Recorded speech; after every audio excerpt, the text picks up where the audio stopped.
এখানে কতগুলা গাছ আছে আপনার মোট? আমার মোট 65টা গাছ আছে। 65টা? 65টা। আজ একটা গুঁড়ো হাটে নিয়ে যায়নি, 65টা গাছ। কেন? গুড় আমার রস এখন ওই যে হয়েছে অল্প, এখন তো চিনি দিলে পরে অনেক হইতো, তো আমি তো চিনি ব্যবহার করিনি। না, আপনারা তো হচ্ছে অরিজিনাল গুড় আমরা বেশি। মানে এমনি কত করে বিক্রি করেন? অরিজিনাল গুড় বিক্রি করেন কত করে বাড়ির পর থেকে? 250 টাকা কেজি। 250 টাকা কেজি? 250। তাহলে দামও তো কম আছে।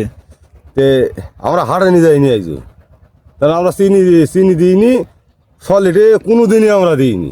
আর এই মানে গাছ কাটি তো কোনোদিন আমি চিনি ব্যবহার করিনি। বুঝতে পারছি।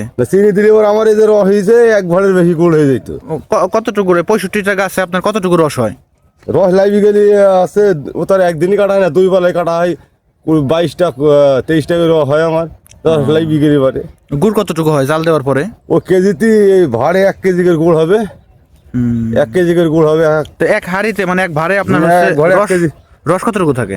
ওটা আমি বলতে পারবো না, কিন্তু গুড় হয় 1 কেজি। 1 কেজি? 1 কেজি। বুঝতে পারছি। ঠিক আছে, ধন্যবাদ কাকা।